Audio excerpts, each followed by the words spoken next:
I'm trying to keep my eyes open. Every video you post of us podcasting, I look like I'm stoned. I think because I'm squinting to try to see you because I'm so blind. So like all of my like this. So I keep my eyes for real, open. man. Yeah. Yeah, man. I love Dead Like Me. Smoke a doobie. Watch some Reapers. I'm not stoned, kids. I promise. No, neither am I, actually.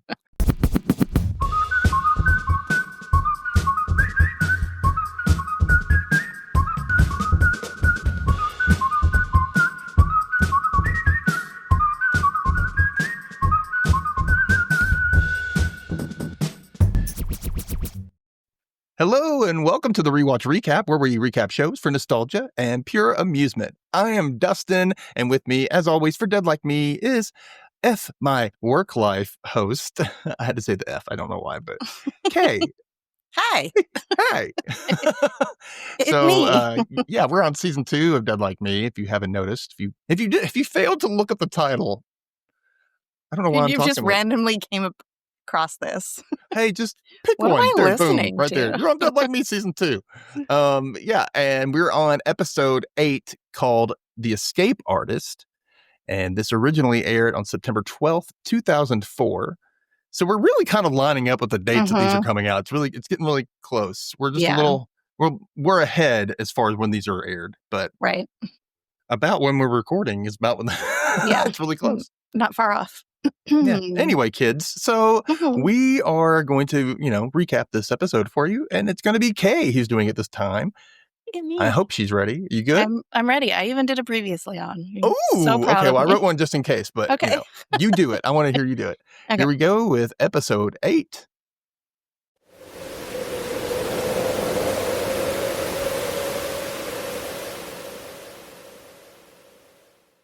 Previously on Dead Like Me. The other Reapers are jealous when George draws a VIPR, which means a very important person Reap, a Viper. Mason befriends a group of goths, and one of them sees him claim the soul of a woman. Daisy restores a cynical priest's faith while possibly losing her own. Ooh. And Joy's mom comes to town and takes Reggie to visit the scene of George's death. Opening song. Oh, Grim Reapers are doing stuff around town and loving their lives. Oh, look. Hey, it's George. Woohoo! Okay, so we start with George's narration. I've never belonged to a club. I mean, I get them. I just don't want to be in them. Like book clubs. Hey, check out how smart we are. We can read. Shut up already. And bicycle clubs? What's that about? One guy in a bad outfit? You're a tool. 4 guys in the same goofy shirt? Suddenly you're the Give me a break. My parents always told me to join some club at school. Any club at all. Just pick a card. But I didn't. And then a club finally picked me. And we see her at the table in her Waffle House with all the other Reapers. Mm. And she says, I don't think this is what my parents had in mind. Yeah, I don't know. That was an interesting club to have in school. Right. Hi, we're the Grim Reaper Club. We're going to kill you now. Yeah. Yeeks. Okay. So we're at a very busy Der Waffle House. And George and everyone at the table is grossed out by Mason's dirty fingers. And he tells him he's been rummaging through garbage looking for credit card receipts. And so George hands him like nail clippers, and she's like, your nails need a spa day. And he starts to clean them at the table, but Roxy yells at him like, not while I'm eating. And he says he just can't win with them. They moan about his hygiene and go on about his etiquette. Etiquette. I know. I love that. I'm like, really? And then I'm like, dude, you're at a table. Clip it. You know your nails go flying off. Like, come on, no. Yeah. And there's like one point where he's like putting them in his mouth. He's like, oh, soy sauce or something like that. And you're just like, bro. But like he had him in the trash. Oh. Yeah. He does not have etiquette. No etiquette. Rube arrives and is just immediately annoyed by the crying child in the booth next to them. So he moves them all to another booth. And then we find out that Rube has eaten breakfast at a different restaurant that morning. And they're all a little shocked about that. And he says, escape from routine. It's good for the soul. But then finds out that the food sucked and he'll never go back there.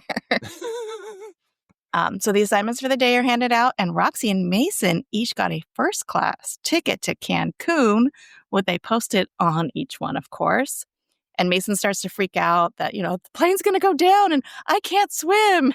And George is like, there's one post-it each. Odds are there are more than 2 people on that plane. Odds are if the plane goes down, everyone's going to die. Odds are the plane ain't going down. I love how Rube's like looking at her kind of like, yeah, you tell him. Yeah. And then George's Rube is at a super fancy country club, and Rube tells her that she should go early to see how the other half lives. And then Rube's address has a room number, so Daisy automatically assumes it's some sort of murder at a hotel. And since she didn't get a post-it this morning, she decides to go with Rube. Yeah, she's like, I'm kind of in the mood for a murder. Yeah. It's a little unsettling, Daisy. It's a little murdery kind of day. Right after your Catholic whole thing, and all of a sudden, no, I want murder. Like, yeah, what? She's just back to, it's cool. So at the last house, Reggie's at the table with Phyllis, Joy's mom, who has made an organic whole grain banana nut bread and given some to Reggie for breakfast. She tells Reggie it won the award at the New Mexico State Fair in 1975. And when Reggie asks why she was in New Mexico, she said she was managing a llama ranch. She says llama. I know, that's what bothers me. A llama ranch.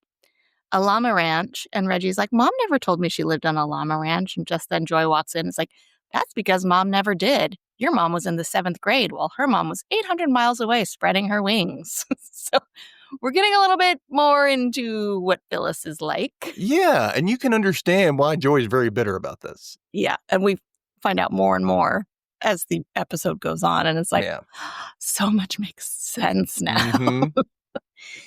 So Phyllis ignores her and tells Reggie that her life is filled with stories, and stories don't happen to people who stay inside. And then goes on to say that she did time at one point. And Reggie's like, whoa, did you steal something? She's like, I was in jail because Richard Nixon was a liar and an asshole. Oh, I meant to say this. So I don't know why. Every time I look at Grandma Phyl, like, I've seen her in other things before, but for some reason she looks a lot like the female version of Joel Grey. You know Joel Grey? He was in the Cabaret as the MC in the movie, and he was also in Buffy as Doc, the demon that like helped Dawn, and then at the end he like cut her and jumped off the tower, and she started to become the key thing. Anyway, that's him.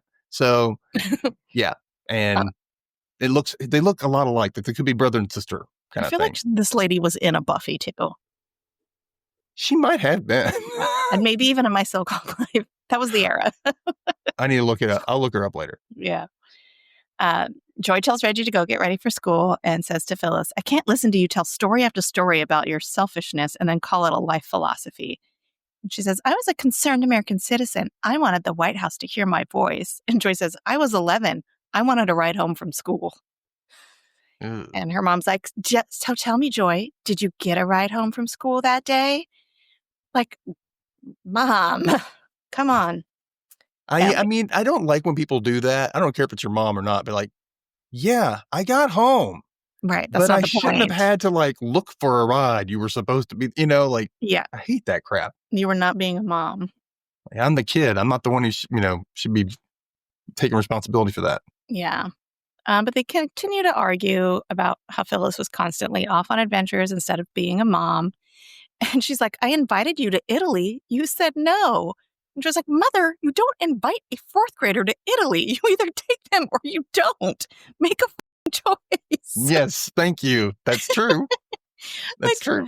Hey, honey, do you want to go to Italy with me? I don't know. What's Italy? Like, right now? Not really, Yeah. Oh. So basically, they're kind of arguing, and Phyllis says, I'm not the girl. And she's like, what are you talking about? The girl Clancy's sleeping with. So stop taking it out on me, which whoa, Phyllis. Yeah. Whoa. She's kind of right a little bit. A little. I don't think so. But I think Joy's amped up because of that. And then this just made it worse. And so she started, you know what I mean? I think Joy's amped up from having a shitty mother her whole life. And this is why she's I mean, so just recently amped angry. up from like the Yeah, divorce and whatnot. That's what I but mean. And I then, think she has legit reasons to be mad oh at yeah, yeah, yeah, she does totally for Phyllis. sure. Like, this, I feel to me, this is Phyllis is just like removing responsibility from herself, where it's like, Yeah, no, it sounds like you did a lot. yeah, or you, yeah, didn't you do did. enough. Maybe Well, yeah, yeah. Did a lot of damage. damage. I'm not Damage. that girl. Yeah. um, so now we cut to Reggie walking into her school, and the little boy, Pet Reaper from season 1, skates past her. And then the little kid from Bad Santa is at the bottom of the steps with a large wooden box carrying a Komodo dragon for show and tell. And like, why does this kid have a deadly Komodo dragon for a pet? And allowed to bring it to school. Right. But the little Reaper kid shows up. I don't know if we ever know his name. I think I, he told us in the first season, but I don't know. Did he? I feel like when they like were talking on the I don't street think he after. did. I think she just said she was George, and he said, "Nice to meet you, George." I don't think he said Oh, his name. okay. But So it's, then, you know what I noticed though about this show, especially like with her flashback self or the little girl, they must have filmed really quickly after the first season because these kids did not grow up that fast yeah, in that's between true. seasons. So, or they just got them at just that right age where they weren't growing too Yeah, much because they look pretty much the same, which is exactly the great. same. Yeah. Even Reggie looks pretty much exactly the same. Like you can tell she's grown, but it's not like an absurd amount where you're like, wow, she really is playing Yeah. young, you know? Or it's like the Stranger Kids things between seasons. They look 10 years older. You're like, okay. We've been through a lot, guys. Well, I Yeah. mean, if you look at it that way, maybe, you know. Um, but the little Reaper kid kind of shows up and he asks if he can touch the Komodo dragon. And he asks what the name is. And the kid says Frodo. And he's like, who? Reggie's like the Hobbit. And Bad Santa kid's like, have you been dead for the last 6 years? And he's like, 7, which Reggie clocks. She's like, huh? Yeah, And but Reggie is very like perceptive. She into, is paying attention to every little thing. yeah. And then Bad Santa kid, we learn his name, but I don't care. Asks if she'll be his assistant or like his show and tell or report or whatever. And she eventually agrees. And the Reaper kid's like, Goldilocks likes you. His name's Francis. His name's Francis, but no, he's Bad Santa kid for this episode. Can I have a Completely sandwich? unmoved.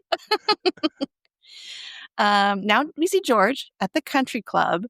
And okay, so first of all, she pulls up in her Mustang, which now looks like a total POS, right? That thing was cherry when she got it out of the garage, and now it's like dull and beat up. Like, what did she do to this car in the past month? Maybe it's like, I don't know. Maybe they just really wanted to show that she was poor in this I country club. guess. And they But I went a just little like overboard that, because we didn't have to ruin the car. that thing was so nice when she got it. But anyway, when she rolls up, she's like, park it somewhere nice. I got this dent last time I was here. But she's at the front desk trying to get in, and she's trying to tell all these lies, like, oh, I want to set up an intra-club women's golf league, and that doesn't work. And she's like, well, I was invited by T. Hesburgh, which is her reap, and if she's not let in, heads will roll. But then she's saved by a very good-looking young man who says that she can sit with him. Okay, so this guy, let me tell you who he is. His name is Robin Dunn.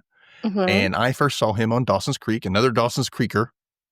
And then he also was in the sequel, the straight to video sequel to Cruel Intentions. Oh, okay. It was a sequel that was a prequel. It's weird. Okay. And I don't know why they call it Cruel Intentions 2, but it took place before the first one. It's weird. But Okay. and then just after this, he was in the movie Just Friends with Ryan Reynolds and Anna Faris. Oh, okay. I mean, I knew he looked familiar, but I couldn't be like, oh, that's the guy from that thing. He was really big in like the early aughts. Yeah. And then he was just one of the people you're like, where'd he go? And every so often you see him in something, you're like, oh, there he is. I haven't There's seen him that in a long guy. time, you know? Yeah. He looks very early aughts cute. Mm-hmm. But he tells George that he knows Mr. Hesburgh, but he's out golfing right now, so she can sit with him and wait. And she thinks he's cute, even though he's a little country clubby. And he introduces himself as Trip and asks why she is looking for Mr. Hesburgh. And she lies and tells him he's being served. And Trip says he works. I wrote that twice. Oh, no, that he works for Mr. Hesburgh.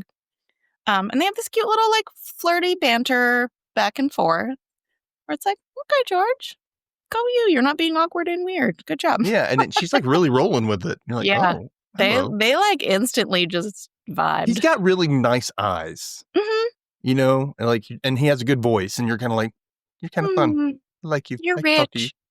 Yeah, and you're rich, and you're flirting with me. Yeah. Why not? Right. Now we're back with Daisy and Rube, and they're approaching a school, and they're very disappointed to discover that his rape is not a hotel murder, but something at the school. And they're walking up the steps, and he asks a kid who's kind of going inside where room 216 is, and the kid tells him to go f himself. And he's like, kids sure have changed. Kids changed. Yeah. I And he's love his holding- disdain for children. I know. It's so funny. He's like holding the door open for him as they're hurrying inside, and he's like, don't be late or you'll get whipped. I know. I'm like, yeah, When was the last time Rube was in school? Daisy tries to leave, and he's like, you're staying with me because you're better at talking to third graders. And then he like yells at one of the kids, they're going to take the electric chair too. I love it. I love it so much. Now we're back at the country club. George and Chip are continuing to chat, and he tells her that he works for Mr. Hesberg's wow, that was fun. Mr. Hesberg's newspaper, and asks why he's being sued. And she's like, the paper libeled someone. They defamed someone's character. He's The like, paper boy same kept thing. throwing someone's paper in the bushes. And he's like, that must be it. And then they start kind of throwing these like get to know you questions at each other, like siblings, pets, favorite food, etc. And he's like, money or fame? And she says, money. And then she says, money or immortality? He says, money. And then he asks her, money or love? And she says, money. And he says, liar. And then he invites her to dinner. I love these conversations, man. It makes me so jealous I haven't had one of those in so long. Yeah. All my conversations now are like, what do you want for dinner? Okay. I don't know. What do you want? I don't know. Love you, honey. Okay. Now the bad Santa kid is getting ready to do his like report, show and tell about his dragon. And the Reaper kid shows up, and Reggie sees him kind of stealing a lunch out of someone's backpack. And then Rube and Daisy are wrangled into watching a class where the teacher hasn't shown up. And in all of this, they learn that Rube's Reap is the janitor. Back to Roxy and Mason, and they've made it to their flight on TNA Air, where the flight attendants are dressed like 70s beach bunnies, I guess. It's basically the Hooters of air travel. Yeah, the short shorts and the tank tops. Yeah, exactly. And the thing that bothers me is this girl has no ass. No. They keep like trying to show her. I'm like, she has no ass. She doesn't have the ass to like be saying, "Oh, look at her ass." Like, I mean, this was the early aughts. That was probably the look. That was before big booties were in. You know, just after I guess that.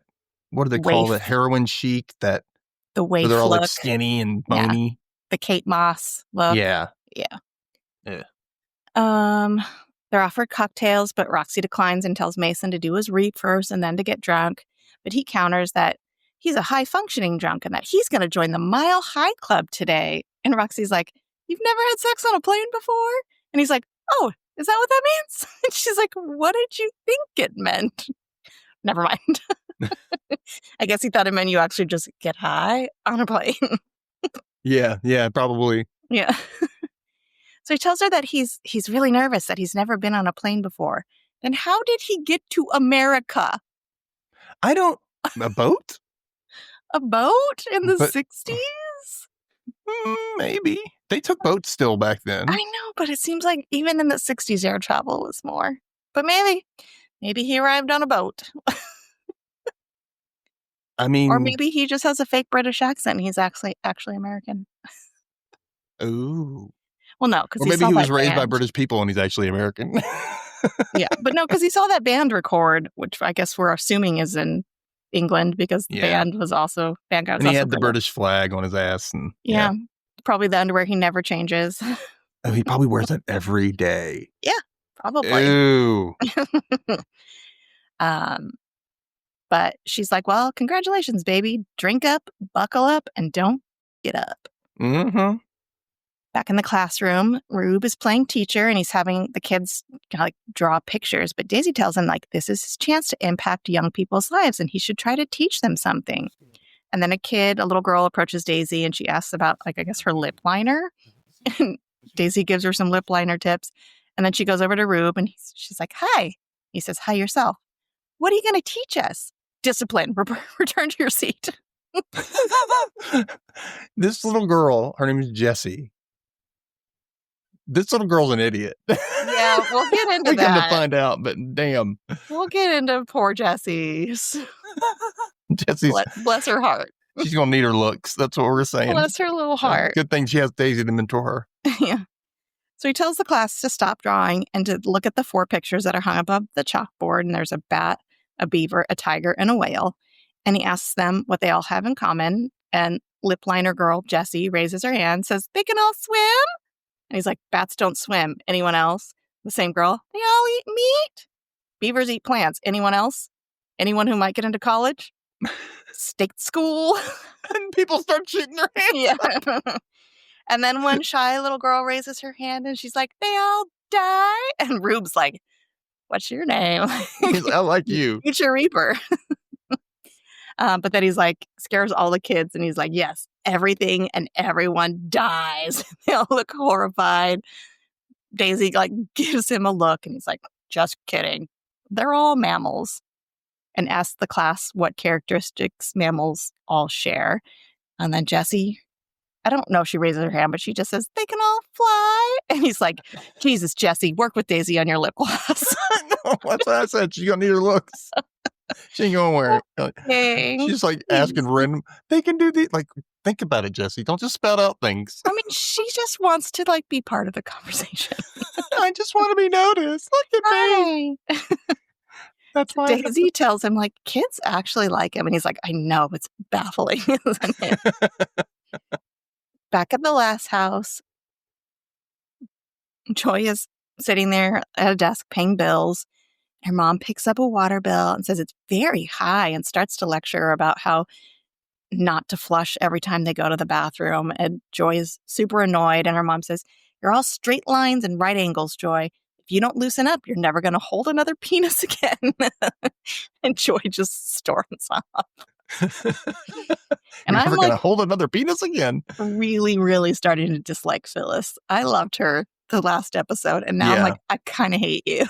Like, yeah, she's like, but if you notice that that's what good people, you're like, I really like you. And then all of a sudden you're like, I really don't like you. Or vice versa, Yeah, as the layers of the onion peel start to come undone, you learn what they're really about. Okay, on the plane, they're still waiting to depart when the flight attendant, Missy, offers them champagne, and Roxy looks at her post-it and discovers the flight attendant is her Reap. Like, she sees an M whatever. And she's like, oh, Missy, do I know you? What's your last name? Figures it's her Reap. She asks to see her bracelet, and then just like, it's all so creepy the way they claim do it souls. every time. Just, I'm like, why don't they? I guess they really have to kind of grab it. You know what I mean? Like, they can't just touch them. They have to like stroke them somehow.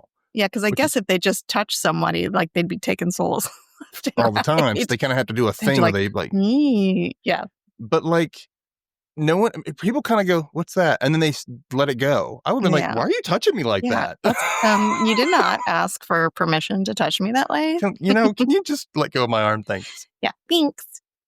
Blah, blah, blah. And then as Missy walks away, she tells Mason, that's a damn shame. That pretty Armenian girl's going to die looking like an in-flight hooker. And then Mason drops his ticket in the aisle just so Missy will bend over and pick it up. And he's like, at least I got to see that. And Roxy tells him that he's tragic. Because that's a flat ass. That ain't a good ass. Like, sorry. Well, he's just tragic because he's tragic. Yeah, he is tragic. Back at school, Bad Santa Kid is starting his presentation. And, he's saying, I'm like, what? He's saying it hunts by ambush and seizes with its jaws. And it can bite a man's hand right off. They live free in the wild, beholden to no man. And then we see a graveling just open the cage, and the Komodo dragon escapes. Everyone starts screaming. The janitor runs after it. The Reaper kid runs as well, and he kind of slides his hand down the dragon as it passes him, which Reggie also sees. The janitor catches it at the top of the stairs, but then the teacher just clocks him with a mop. He falls down the stairs, tumbling with the Komodo dragon, and they're both dead. at the bottom of the She stairs. killed him. She did. She flew that 100% mop so high. killed I'm like, him. how high do you think that Komodo dragon was, lady? Yeah.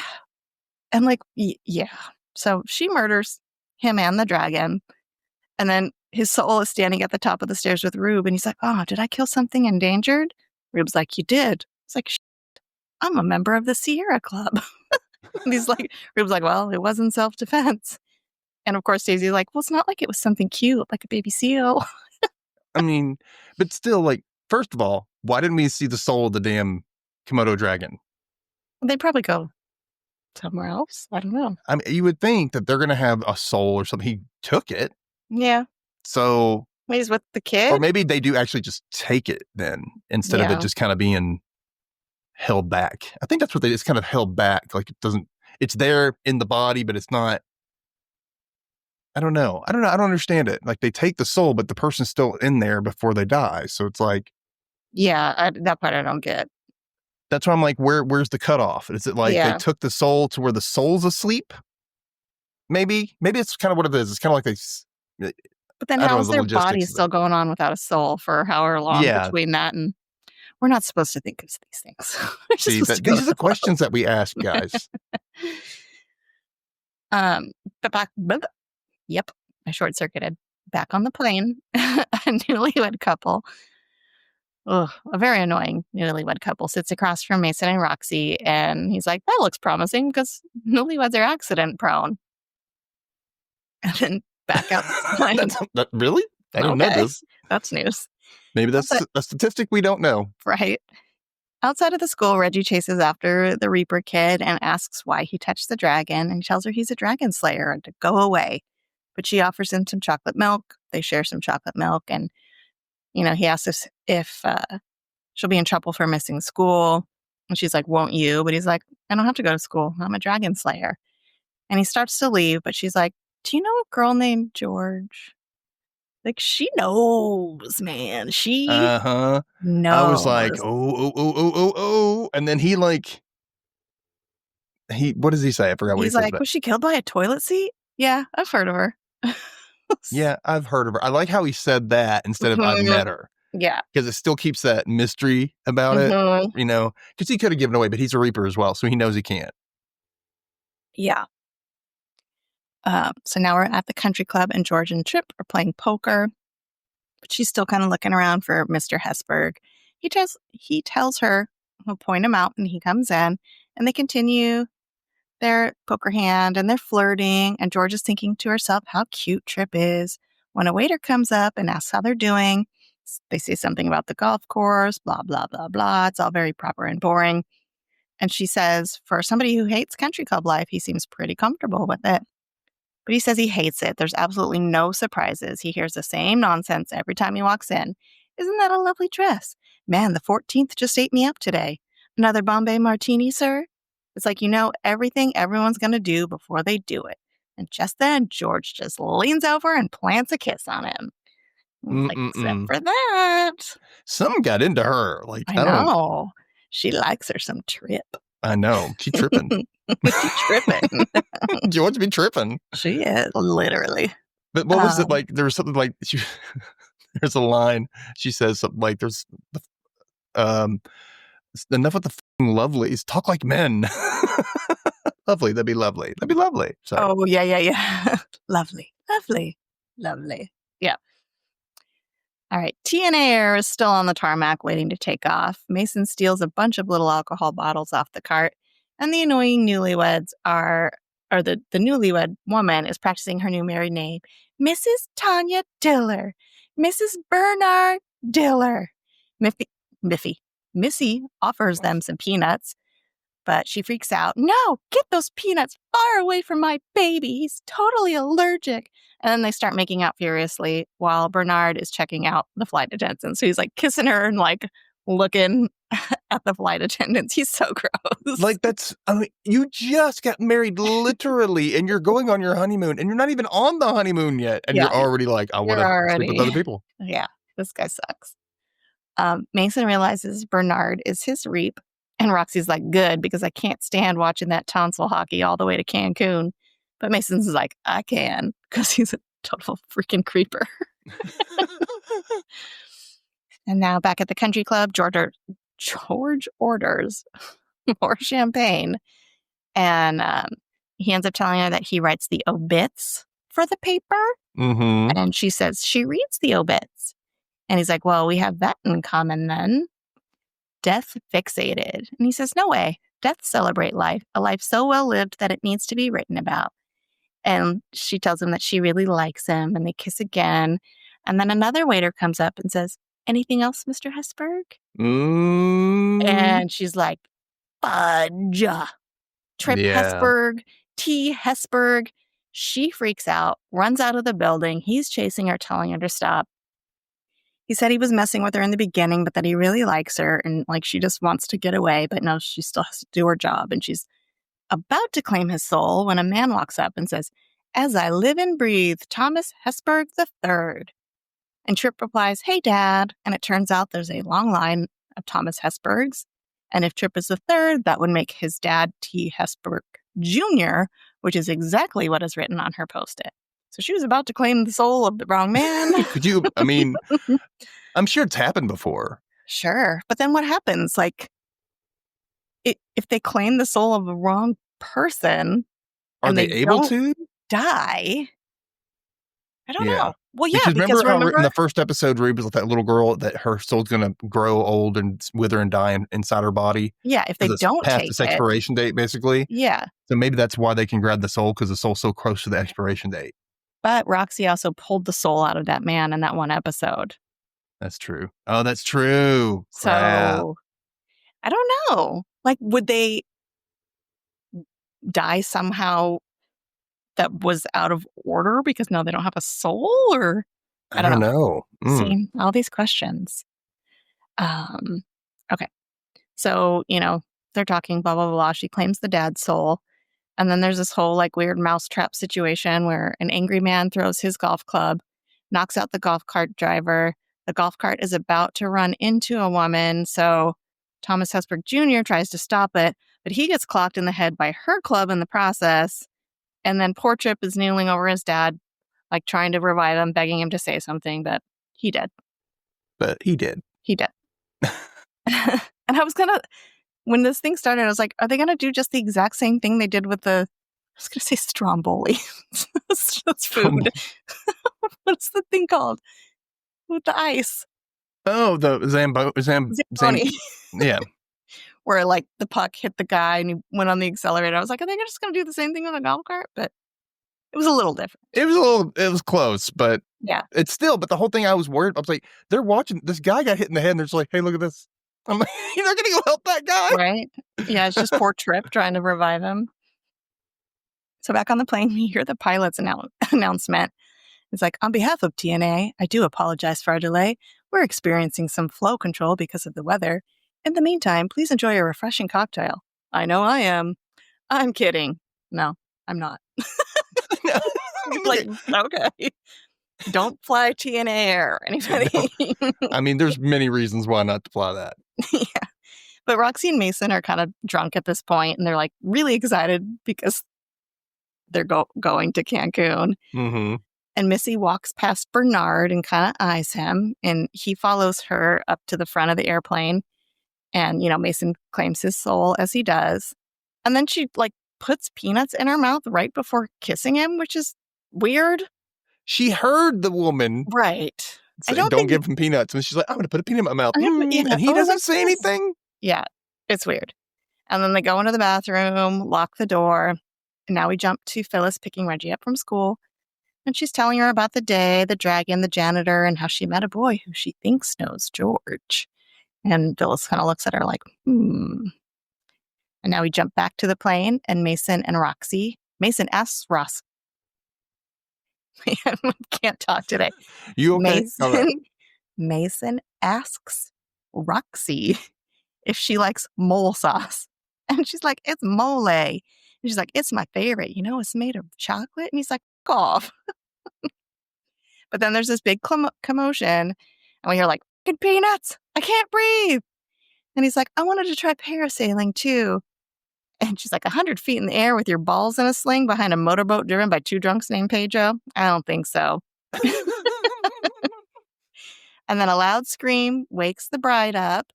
Bernie falls out of the bathroom, pants around his ankles. His wife sees what's going on and kind of goes after the flight attendant, choking her to death with her own veil. And then the pilot says, "It should just be a couple more minutes, folks. Thanks for your patience." Yeah, no. Mm-hmm.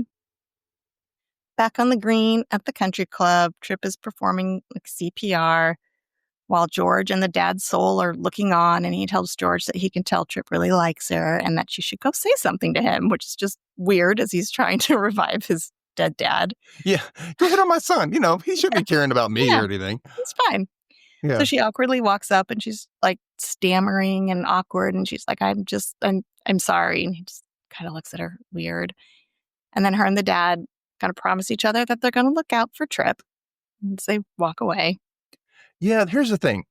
This happens a few times. Like she talks to, or somebody talks to the soul next to them, and they're like feet away from the body, and nobody hears this conversation, or at least the one side of the conversation going on. Yeah, like they think they're just sitting there talking to themselves. Or they put their hand out and they hold their hand walking away. I'm like, do they just look like they had their hand out? Like, let's go. Let's Like, that one's crazy. Yeah, it's a little weird, but I wonder what people see, or if they're not even noticing because there's other stuff going on. Yeah, maybe that's there's some sort of buffer where, I don't know. Kind of like, okay, so there's the Doctor Who thing, and they put on this thing so people, you can be seen, but it's hard to focus on you. It's kind of like a perception filter type of thing where you're noticed, but it's not something you're going to look at. Yeah. Or maybe the attention's so much on the accident or the thing that just happened that they don't notice. But yeah, I thought about that too. And then in the next episode, when I was watching that one, I was like, nobody noticed that they're just standing there talking to themselves. I'm like, what's going on? I don't know.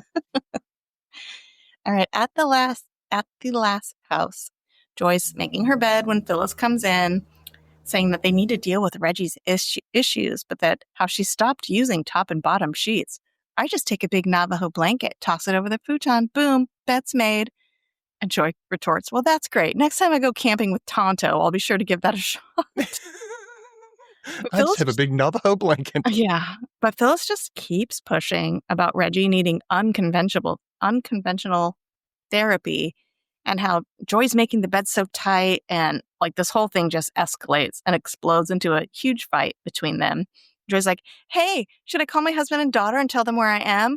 No, I think I'll just send them some smoke signals from my teepee. She's like, you're so selfish. And Phyllis is like, let's keep everything neat and tidy. Let's make sure that everything is in its proper place, that everything is exactly where I left it, that nothing will ever change. My marriage can end, my daughter can die, but thank God the house is neat. Joy yells at her to go to hell. Phyllis swipes everything off of the top of Joy's dresser onto the floor and yells, damn it, Joy, sometimes life is messy. Get used to it. And they both notice Reggie standing at the door, just kind of watching in shock. And Joy's like, hey, honey, how was school? It's like, fine. Yeah, great. And then they're like, oh, let's all go get ice cream. Let's go get some ice cream. Yeah, okay. His life is messy. After Waffle House, Rube is talking about Komodo dragons. He's like reading a book. George shows up and he orders her a fresh oatmeal cookie. And she's like, what's going on? Every time you order me food, follows up with something shitty. But he just says he wants to leave his girl with a smile on her face. And he leaves. She's his surrogate daughter. That's all, his girl. Come on. Yeah. Peanut. I'm sure Peanut is what he called his daughter. Probably. I don't know if we ever find out, but I just have a feeling. I just rewatched the pilot the other night with a friend because he had never seen it. And so he calls her Peanut from the second he meets her. Mm-hmm. So I'm thinking probably. Mm-hmm. He leaves and Daisy asks how the Montgomery Club was, and George tells her it was stuffy, entitled, bullshit, but she really liked it. And Daisy instantly knows it's a boy. And George says that she kissed him and then raped his dad. And Daisy's like, that's complicated. But she's like, I think she basically says she thinks he's her first boyfriend. Which, honey, that conversation didn't happen. You spent one afternoon with him.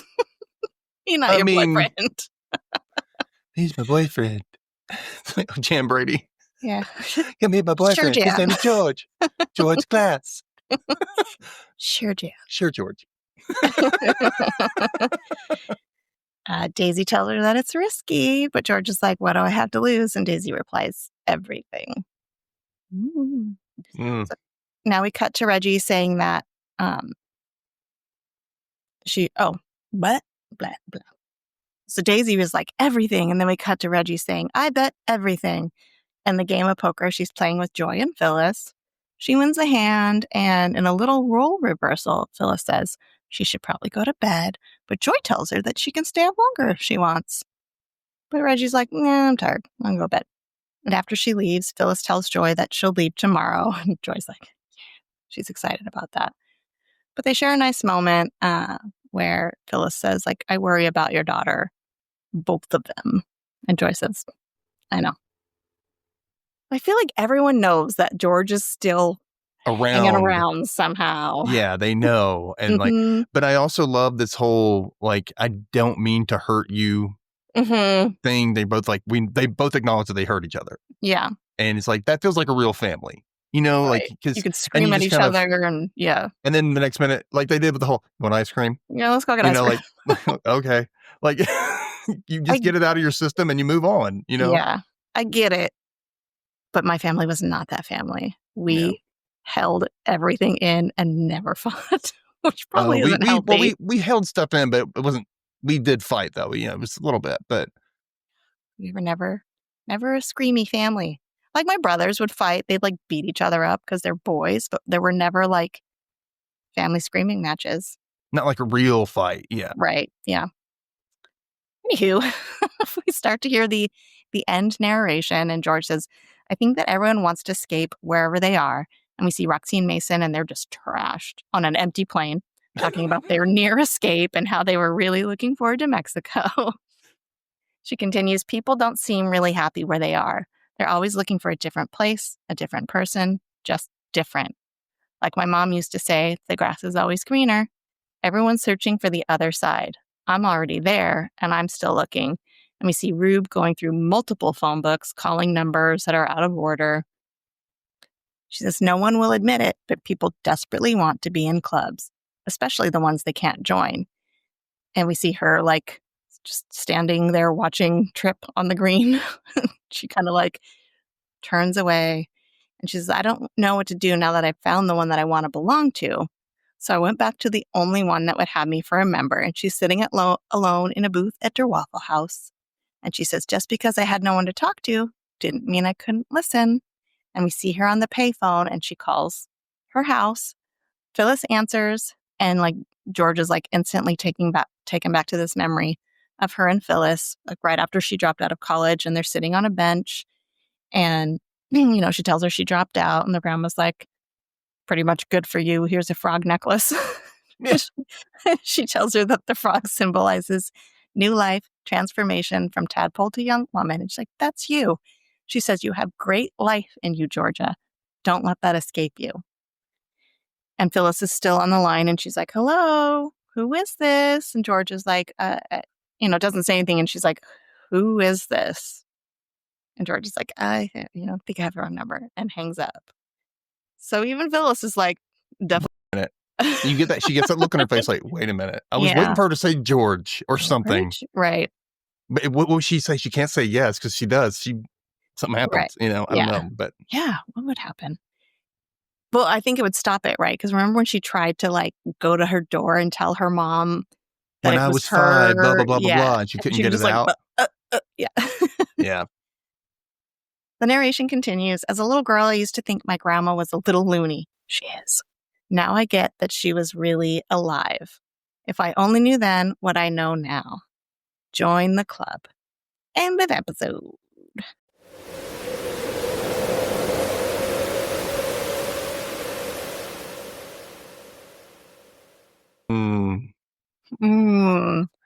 That crazy. Them crazy. Yeah. So, yeah, that was a fun episode. Not really. It was kind of deep and dark a little bit. Like deep and parts dark, of it. But I liked it. I did too. Let's go into our funniest moments or lines in the episode. I have a few, and actually I put a few down another time, but we'll do at least, I don't know how many you have, but Well, I only really have 2 because I feel like all the funny ones I put in my recap. Okay. I'm just looking at what's going on with my bangs. Sorry.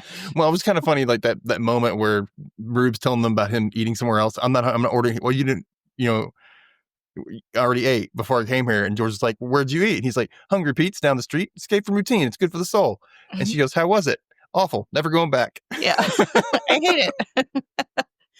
I liked it when George and Phyllis were at the table. She had the slice of bread and she's like, it smells bad. And Phyllis is like, are you always so afraid of trying something new? And she's like, if I think it came out of a llama's butt. Like, all right, George. Or nice. Reggie. Well, I'm one and the same. So when Daisy tells, I guess, the principal or the teacher, like, oh, yeah, he's the substitute. And he's like, why would you do that to me? She goes, I'm dead. I want to be entertained. Yeah. Or with the same scene when she's like, who are you? Oh, my daughter. You don't look alike. You're very pale. And he's like, almost like a ghost. My daughter. Yep. What was the other one I had? Oh, that whole thing. Oh, I thought I put that down. Oh, that whole thing, she was talking about she will die looking like a hooker. Like, yeah. I thought I put that down. Hooker. Like I swear I wrote that whole thing down. Like that poor woman, she's gonna die looking like an in-flight hooker. Mason's anyway. like, at least she's been places. Exactly. Like, looking like an in-flight hooker. All right, Roxy. Okay. So your favorite character for this episode, the best character for this episode? I really liked Rube because his God, interaction with the kids. Yes. Was so good. His distaste for the children, but also like not in a mean way. I mean, it was just bitter. It was really bitter, like, I hate these kids. Like, yeah. Just like he was in the airport. I'm gonna kill that baby. Yeah. Yeah. Don't be late or you'll get whipped. Oh, you love him. You love him. I wish he was my grandpa. I know. He's the best. I mean, just Mandy Patinkin in general. Just live in my house, please. I wonder if he's just like Rube. I wonder if he's more like Rube than anything. Probably. You His think? TikTok Probably is about pretty this funny. age. Yeah. When you get old enough. Yeah, of course. Yeah, that was mine too. Okay, what about your worst character? Phyllis. Oh, yours was Phyllis? Yeah, just because we discovered what an awful mother she was. Like, just not fit to be having children. No. Mine was the newlywed groom. Yeah. Mr. Diller. He also sucked. Yeah. Why even wait for the honeymoon to cheat? Why? Yeah. Why not? Yeah. Do it now. Agreed. You only have one life, literally, like, right, you're done. Yeah. Okay. He went out cheating. You dummy. So from 0 to 5 gravelings, what would we give this episode, Kay? I actually gave this one 4 gravelings. Ditto here. Yeah. I really liked seeing why Joy is the way she is, and kind of like Reggie running into the Reaper kid and kind of like that whole connectivity of things, and George letting loose and having fun, and most of all, no happy time this episode. There was no happy time. We didn't get any Dolores or anything. No, which I love Dolores, but no like work. I want more episodes with Dolores outside of happy time. Yeah. Because she's fun outside of happy time. It would be fun to have like a spin-off series, which is just us watching her like live feed from her apartment. The webcam? Yeah. Her cam girl feed? Her cam girl feed. And she's still doing it years later. All the weird she drops in conversations are just happening like in her apartment on the live cam. Oh, Lord. Oh, what'd you think, my rewatchers? Why don't you drop us a line, let us know. And while you're at it, hit that subscribe button. That'd be really cool of you. And, share with friends and come back for episode 9. I totally forgot the title right now, but whatever. You'll see it then. See you then. Bye. Bye.